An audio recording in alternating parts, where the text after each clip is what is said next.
In the beginning, there was nothing. No sky, no land, no light, no shadow. Only an infinite silent darkness stretching beyond imagination. And from this endless void emerged a presence. Not a god as we know them, not a being with a face, a form, or a voice, but something far more ancient, something that existed before existence itself. This presence was chaos. Chaos was not evil. Chaos was not good. Chaos simply was a swirling, formless, boundless expanse, a cradle for everything that would one day exist. Lower tone. But how do you imagine something that has no shape? How do you picture something that existed before time could start counting? Imagine a vast cosmic sea, silent, weightless, without direction. A place where even the idea of up and down did not exist. A realm without beginning, without purpose, without meaning. That was chaos. 1. The first stirring for countless ages we can never measure. Chaos remained alone. But inside this formless void, a tiny, subtle vibration began. A movement, a stirring. And in that moment, existence cracked open. From chaos arose the first true being of creation, Gaia, the earth itself. Not dirt and stone as we know today, but the soul of the world, a warm, stable presence. A foundation where life could one day. From the cold emptiness of chaos came the first spark of warmth. A place to stand, a place to rise. Gaia was the beginning of stability, and alongside her, another force emerged. Tartarus, the deep abyss. Where Gaia represented form, strength, and balance, Tartarus represented depth, darkness, and the unimaginable realms below. He was the first shadow, the first echo, the first boundary that divided above from below. Yet chaos, another entity took shape, Eros, the force of attraction. Not the god of romantic love we imagine today, but the primal power that pulls things together, the spark that encourages creation. The reason things unite instead of drifting apart forever. If Tartarus was the depth, then Eros was the glue that would tie the universe together. And from chaos also came Erebus, the darkness of the underworld, and Nyx, the personification of night, the first children of the void, the first pieces of existence. 2. The dance of night and darkness as the universe expanded.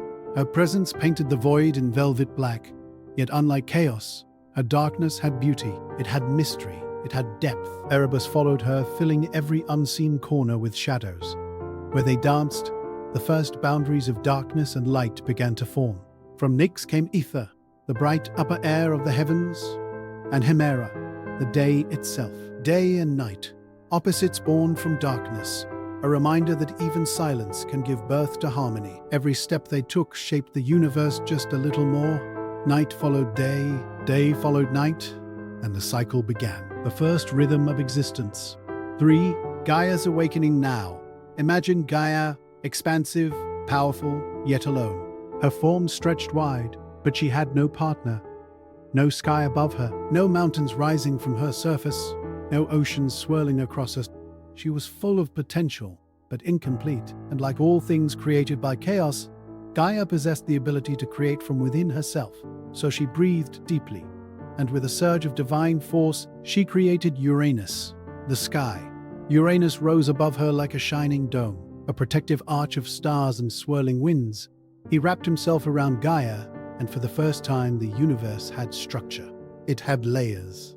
Above, below, between. Their union was the first cosmic harmony, earth beneath, sky above, and together they began shaping existence. 4. The first generation of Titans from Gaia and Uranus came beings unlike anything the universe had ever witnessed. The Titans, giant, powerful, ancient rulers of the cosmos. Oceanus, the endless river that encircled the world. Hyperion, the first light. Theia, the shining one. Iapetus, the force of mortality. Crius, the constellations. Coeus, intelligence and question. Phoebe, radiance and prophecy. Each Titan represented a piece of reality forming into place. But Gaia and Uranus had more children. Children Uranus feared. The Cyclopes beings with a single blazing eye. Masters of thunder, lightning, and crafting. And the Hecatonkers giants with 100 hands and 50 heads. Raw power. Untamed force. Uranus, terrified of their strength, locked them away deep inside Gaia's body. Gaia groaned in pain. Her own children, her own creations were imprisoned within her, and thus, the first conflict in the universe was born. 5. Chaos watches through all of this.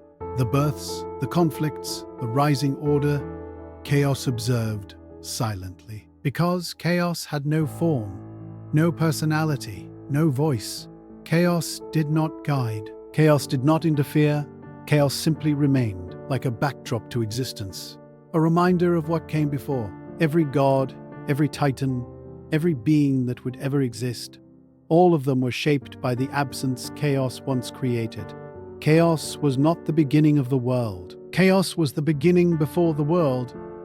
And without chaos, there would be no Gaia, no sky, no night, no day, no titans, no gods, no us.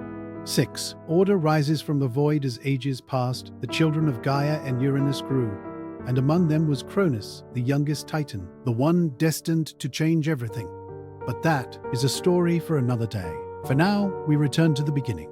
Before gods battled, before Zeus rose, before mortals walked the earth, before fate wrote the destiny of heroes, there was only chaos.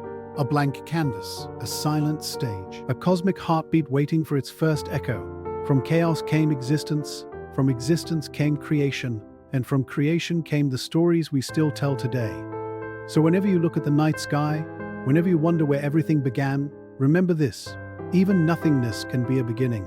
Even silence can give birth to worlds, and even chaos can create beauty.